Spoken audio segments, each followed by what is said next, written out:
शायद मैं याद दिलाती हूँ तुम्हें। तुम्हें याद है कि तुम अंबाजी जाने के लिए एक बार में तैयार हो गए थे, कोई बहस नहीं की मुझसे, खुश थे, खुशी खुशी मेरे साथ जाने को तैयार हो गए। क्यों क्यों तैयार हुए थे? क्यों तैयार हुए थे? हाँ,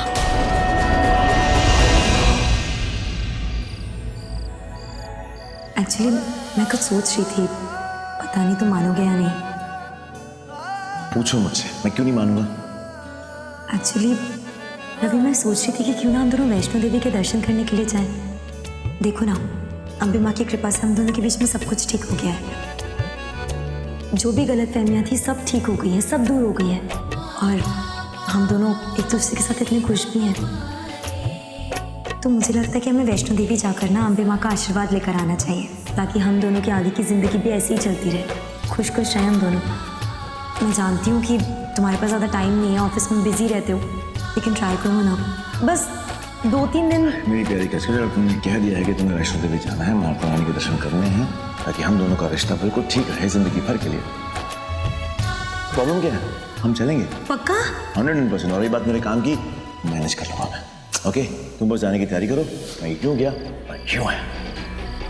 याद आया, तुम अंबाजी जाने के लिए एक बार में तैयार हो गए,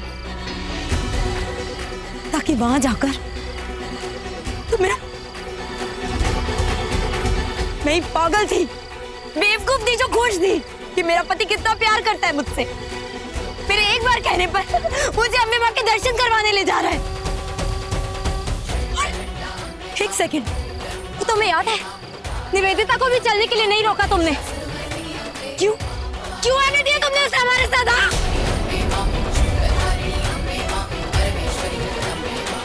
बोलो ना, बोलो ना। जवाब नहीं है। मंदिर तो हम दोनों की थी ना, हम दोनों को जाना था ना, तो निवेदिता क्यों आई? मैंने भी नहीं सोचा। और निवेदिता क्या, पूरा परिवार आ गया, ताकि मंजू आंटी, श्वेता। क्यों ऐसा? मुझे लगा अम्बे माँ के दर्शन करने जा रहे हैं, अच्छा है पूरा परिवार साथ में होगा, इतने अच्छे से दर्शन हो जाएंगे। कि तुम लोग तो मुझे दर्शन करवाने का भी ले ही नहीं गए थे, तो मुझे जान से मारने के लिए वहां पर ले गए थे ना। इसीलिए जब वैष्णो देवी का प्लान कैंसिल हुआ तो अंबाजी का प्लान इतनी आसानी से बन गया, और वहां भी सब लोग चलने को तैयार हो गए। किसी ने एक बार भी नहीं कहा कि नहीं हमें नहीं जाना, तुम दोनों की मदद है, तुम दोनों चले जाओ। क्या हुआ? वैष्णो देवी का एक्चुअली मोंटी का फोन आया था, उसने बताया कि वैष्णो देवी में लैंडस्लाइड हो गया है और मेन गुफा का रास्ता बंद हो गया, तो हम वैष्णो देवी नहीं जा पाएंगे। रवि, ये क्या कह रहे हो तुम? मैंने मन्नत मांगी थी कि मैं अम्बे माँ के पास जाऊंगी, प्लीज ऐसा नहीं हो सकता, प्लीज कुछ करो ना, मुझे जाना ही है। ऐसा हमेशा मेरे साथ ही क्यों होता है? मोंटी, एजेंट को फोन करना। जी भाई। हेलो मिश्रा जी, तो आप बताइए कि हम लोग क्या करें? अच्छा, ऐसा भी हो सकता है। ठीक है ठीक है ठीक है, मैं फैमिली से बात करके आपको कंफर्म कर देता हूँ। उन्हें ये कहा है कि हम लोग वैष्णो देवी तो नहीं जा पाएंगे, लेकिन गुजरात में अंबाजी माता के दर्शन के लिए जा सकते हैं। यात्रा भी वही होनी है और आशीर्वाद और दर्शन भी उतना ही मायने रखता है।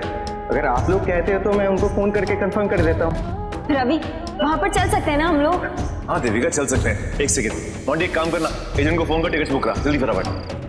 क्योंकि सबको एक दूसरे का साथ देना था ना, अगर मुझे मारने में कोई गलती हो जाती तो, इसलिए सब लोग, सबके सब अंबाजी आए।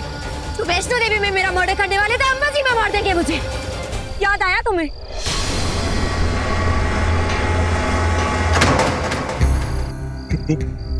कितनी गलत सोच है तुम्हारी मेरे बारे में। वैष्णो देवी तुम्हें जाना था, तुम्हें याद है ना? तुमने मुझसे कहा था, फिर जब हम वैष्णो देवी नहीं जा पाए, प्लान कैंसिल हो गया, तो अंबाजी के लिए मैं सिर्फ इसलिए राजी हुआ एक बार कहने पर कि तुम्हें अम्बे माँ के दर्शन करने से, तुम्हारी विश पूरी करने के लिए मैं आराम से राजी हो गया।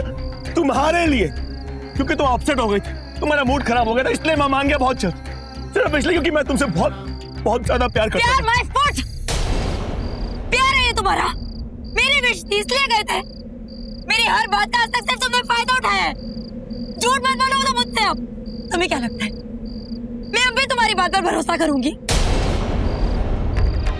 ये सब अपनी झूठी बातें ना अपने पास ही रखो। तुम सीधे सीधे क्यों नहीं कहते कि मुझे मारने के लिए गए थे तुम वहां पर?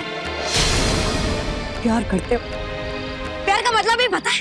तुम्हारी गंदी जुबान पर इतना पवित्र शब्द शोभा नहीं देता। और तुम्हारे हर झूठ का सबूत है मेरे पास। तुम्हें याद है उस रात को तुम मुझे अकेला छोड़कर गए थे? क्यों गए थे अकेला छोड़कर? क्या कहा था तुमने? तुम यहीं पर रुको, मैं सरप्राइज है तुम्हारे लिए। क्या सरप्राइज था? मेरी मौत का सरप्राइज।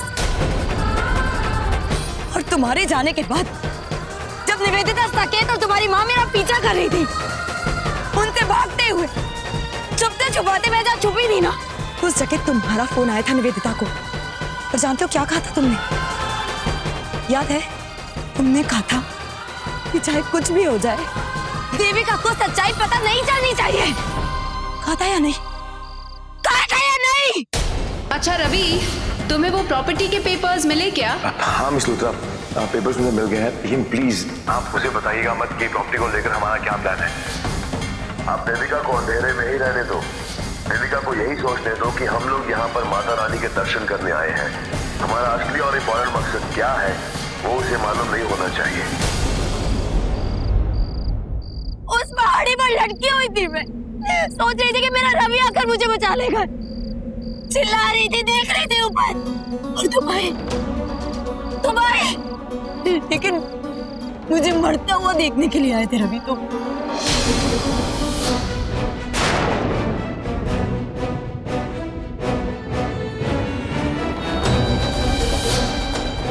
देखना चाहते थे कि कहीं भूल से भी मैं जिंदा ना रह जाऊं।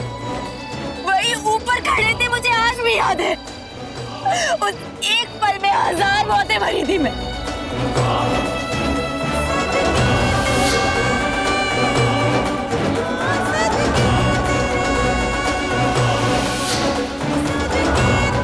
तुमने नहीं बचाया मुझे रवि। प्यार करते थे ना मुझसे? प्यार करते थे ना मुझसे, तो क्यों नहीं बचाया? क्यों नहीं बचाया? क्यों वहां खड़े रहे तुम? कोई प्यार नहीं किया तुमने मुझसे। तुम्हें सिर्फ मेरे पैसे चाहिए थे। वो तो पता नहीं क्यों मैं बच गई। क्यों हेमा ने मुझे मौत भी नहीं दी। मैं जानती हूँ क्यों नहीं दी मौत। उन्होंने मुझे मौत इसलिए नहीं दी ताकि मैं तुम जैसे दुष्टों का विनाश कर सकूं। गलत की कभी जीत नहीं हो सकती रवि। इसीलिए मेरी जान की माँ ने मुझे बचाया। जान की माँ ने मुझे हौसला दिया, मुझे हिम्मत दी, मुझे देविका से अंबिका बना दिया। मुझे सिखाया कि कभी किसी से हारना नहीं है, गलत से हमेशा लड़ना है, हमेशा जीतना है। और मैं जीती हूँ रवि, मैं जीती हूँ। इनमें से किसी को भी मैं छोड़ूंगी नहीं। तुम क्या जानो उन रातों में मैं कितना तड़पी हूँ, कितना रोई हूँ, इतनी दुआएं मांगी है कि मुझे मौत मिल जाए। ऊपर जब मैं चाहती थी कि तुम मुझे बचा लो, और तुमने मुझे नहीं बचाया, तभी मर गई थी रवि। और तभी मैंने चट्टान से अपना हाथ भी छोड़ दिया था। और उस वक्त मेरे साथ साथ मेरा विश्वास, मेरा प्यार सब मर गया। मैं खुद को बहुत बदनसीब समझती हूँ। मेरा नसीब बहुत खराब है। जो मुझे कभी प्यार ही नहीं मिल पाया रवि, सिर्फ धोखा मिला। इस दुनिया का सबसे धोखेबाज पति मिला। और उसे भी मैंने चाहा, उसे भी प्यार किया, एक के बाद एक मौके दिए। उसके हर झूठ को सच माना मैंने। लेकिन अब ऐसा नहीं होगा, क्योंकि अब मैं तुमसे बदला लेने आई हूँ, और अब मैं बदला लेकर ही रहूंगी। तुम्हें क्या लगता है मेरे लिए आसान था ये सब कुछ? ये सारे दिन, ये सारे महीने, ये सारे पल आसान थे मेरे लिए? तुम जानते भी नहीं हो कि कितना तड़पी हूं मैं, और इसीलिए अब तुम तड़पोगे। तुम्हें तो शायद वो पल भी याद ना होगा जब मैं वापस आई थी, निवेदिता के साथ अपनी सगाई कर रहे थे। एहसास है कि मुझ पर क्या बीती होगी उस वक्त, लेकिन तुम्हें एक बार देखने के बाद मेरा प्यार फिर से वापस आ गया। लेकिन उस बार मैंने हमेशा की तरह बेवकूफी नहीं की।